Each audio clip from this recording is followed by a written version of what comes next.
Recording in. Guys, welcome back to another great episode of Before the First Cast. Guys, I just want to say I have missed you guys over the last week. And I just want to say I appreciate all the calls, prayers that was sent out to my family. Really, it meant a lot to my family. Guys, let's catch up on some stuff real quick. There's a lot been going on here around the area at Smith Mountain Lake. We had our first 30-pound bag caught by Chad Green and Johnny Martin. That's insane for Smith Mountain Lake. Um, from what I hear, there's probably more fish like that and bass to come. Let's talk about, we just recently had a BFL, two BFLs on Smith Mountain Lake. And congratulations to the men that won those. I know it took over 20 pounds probably just to even cut a check, which is it's just showing how Smith Mountain Lake is just getting awesome to the from the introduction of the tiger bass and how we can now see from 10 years ago the bass that are being produced in Smith Mountain Lake, and it's making it very very challenging to win tournaments if you don't have the right five. There's been multiple 10-pound or plus bass caught. There's been a lot of 9-pounders caught this year. I do believe there was also an 11-pound bass caught out of Smith Mountain Lake this year, which is really unheard of until this year. I want to give credit to where credit's due. The biologists at Virginia Wildlife, Game, and Fishery for doing their research and tagging fish that are bigger than average fish. That's what's going to make Smith Mountain Lake just grow and just flourish. So kudos to them. I do know they're going to restock in 2026 of the tiger bass or the F1s. So yeah, that a lot's going on. I know Brian, when this comes out on Friday, he is down at Red Crest. Guys, who do you think's going to take home the Red Crest trophy? I have my suspicions that maybe I'm hoping Jacob Wall takes it home, or Justin Atkins, or really one of my favorite anglers, Jacob Wheeler, takes another one, or a Red Crest home this year. It's at Lake Gunnersville in Huntsville, Alabama. You can watch it all live on MajorLeagueFishing.com. Guys, I encourage you, if you want to watch some bass fishing, it's really available to you. Speaking of tournaments, you have several coming close to you. NPFL is coming to Hartwell for their championship.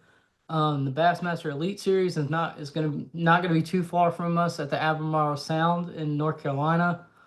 But yeah, if you love professional fishing, this year is your year to go see a professional bass fishing event.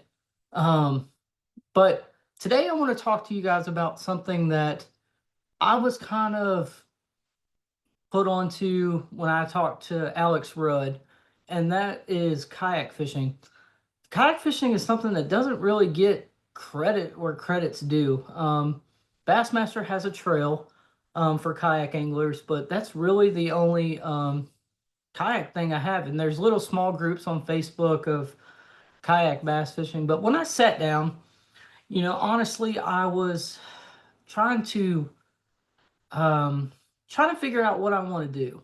I've always fished out of a bass boat pretty much my entire fishing career, and I just, when life happens and you have a family to support, and a bass boat just really isn't feasible when you have all of those things stacked against you. So I got to thinking and got to brainstorming, um, and I got to the point where I started envying those people who had these nice, really nice bass boats. I'm talking, the $100,000 bass boats, and you know, your Phoenixes, your Icons, all those. And I started, just kind of envying them, and just saying, I'll never have something like that. So how can I be competitive in a bass fishing tournament? Then it was just brought to me, brought to my attention of the kayak fishing deal, which it's it really it really makes sense to me why kayak fishing is getting so popular. Let's just start with the first advantage of kayak fishing. You're more When you're fishing in a kayak, you're stealthier. What I mean by that is you're very quiet. Bass get really adaptable to loud bass boat movements, loud transducers dinging off of fish. It's you kayak's essentially silent. So you can be more you can it's quieter than a bass boat. It allows you to approach the fish and be able to catch those finicky fish that normally a bass boat or somebody with a bass boat normally couldn't sneak up on. It just, and the second thing I bring up with this as well is, you know, you know, people in this economical age that we live in, it's not feasible to go out there and, buy that $100,000 boat. Yes, I know I'm going to get people on here that says, "Oh, well, sometimes you have to sacrifice, sometimes, you know, whatever it would be that they come in and say."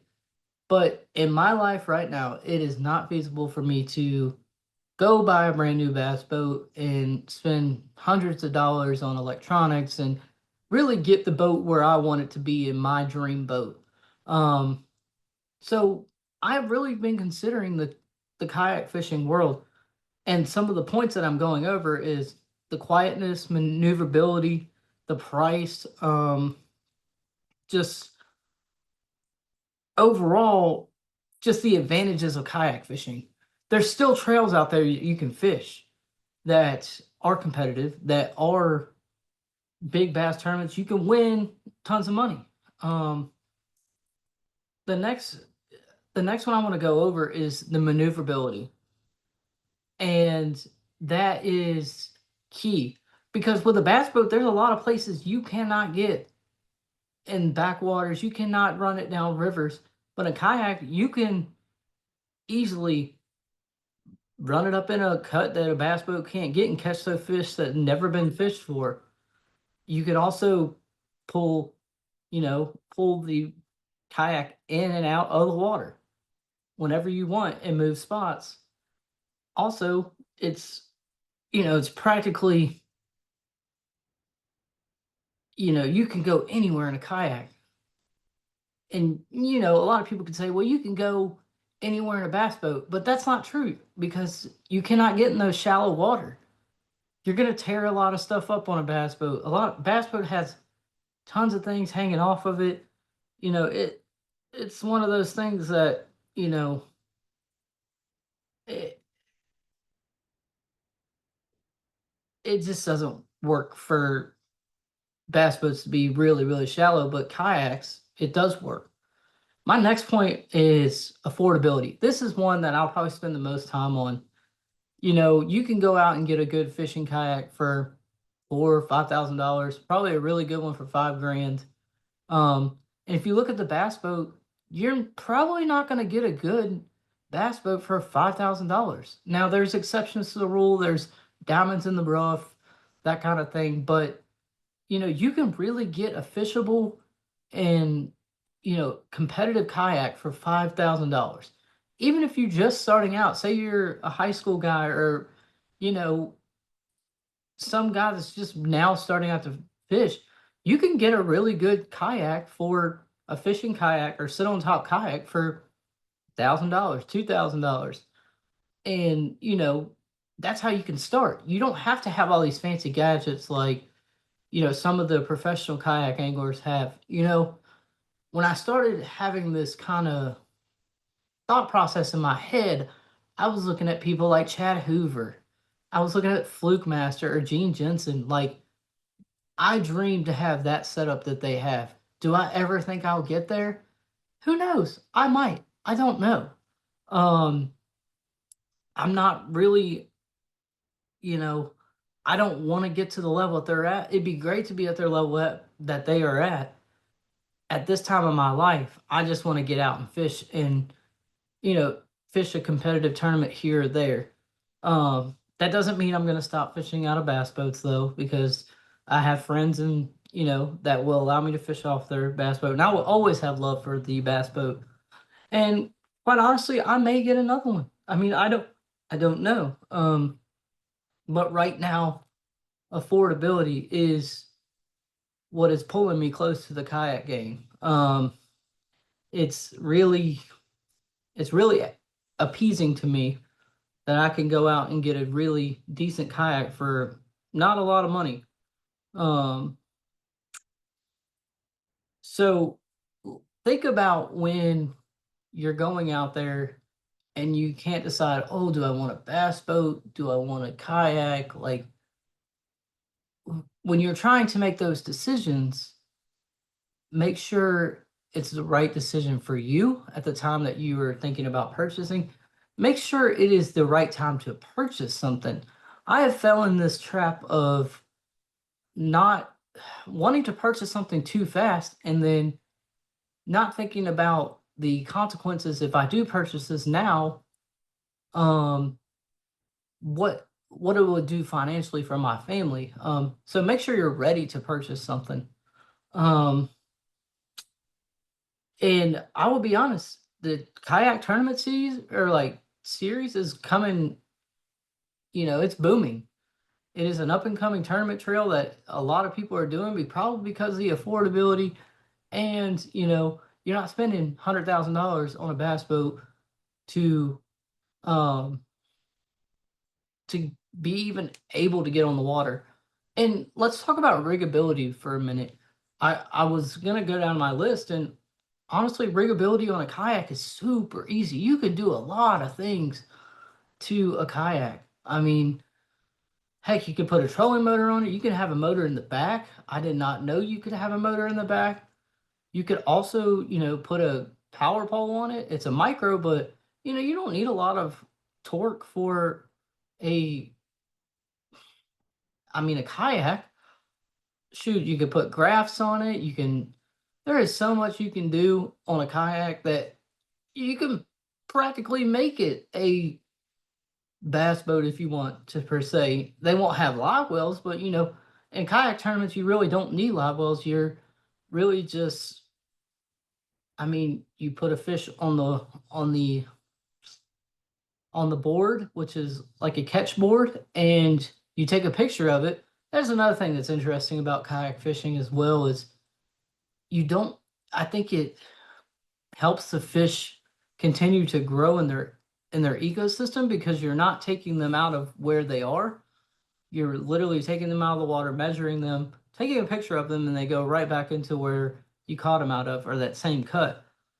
In a bass boat, you're literally taking the fish out, putting it in the live well, driving it for who knows how long, and then you're dumping it somewhere that they're not necessarily used to being or never been before, um, which can kind of affect, especially let's think about the spawn time when, say, you catch a male off the bed. Well, you just kind of did you just took the sole protector from the eggs of the baby bass or the fry from the fry garter. So it gives a more opportunity for some other predatory fish to come in there and eat the eggs or eat the fry of the bass. Um, but that's another conversation in itself. But just think about it when you're going in to either buy a bass boat or buy a kayak. Just remember all these facts: the maneuverability of a kayak, the cost of a kayak, the affordability, the stealth, and the stealth of a kayak is much better than a bass boat, and you're going to spend less. So, guys, I hope this helps. Like I said, I'm not against bass boat fishing. I love fishing off a bass boat. I just think for the guys that maybe in my situation or the gals that are in my situation that maybe not be able to afford, that dream bass boat that everybody sees, it could help get you on the water, get you acclimated to maybe looking at electronics if you've never seen them before, just getting you out on the water to be able to fish. Um, and that's the main thing is to get good at fishing or to be good at fishing, you have to spend time on the water. And a lot of people think, oh, they just go out there and they just look at their electronics and they can catch them. No, there's a lot that goes into fishing. I mean, you just have to know what is going on that day, that time. And yes, some use electronics, but electronics aren't everything. Sorry, let me get off my soapbox. That was something I had to get out because I've been thinking about it all week and I've just heard a lot about it. But guys, if you like this, and then this kind of relates to you, please, subscribe to this podcast. So, subscribe to the basscast.com. And please leave a comment. Like, if you like what we're doing here, please let us know. Or if we can do anything else, or you guys have suggestions for a podcast, please let us know. Let us know in the comments when we send the link out. We greatly appreciate that. Um, Guys, I really appreciate you listening this week to Before the First Cast. Again, I really appreciate all the prayers. And guys, go out there this weekend and catch them up, whether you're in Virginia or wherever you are in the country. Always keep tight lines. Guys, have a great weekend. Thanks. Bye.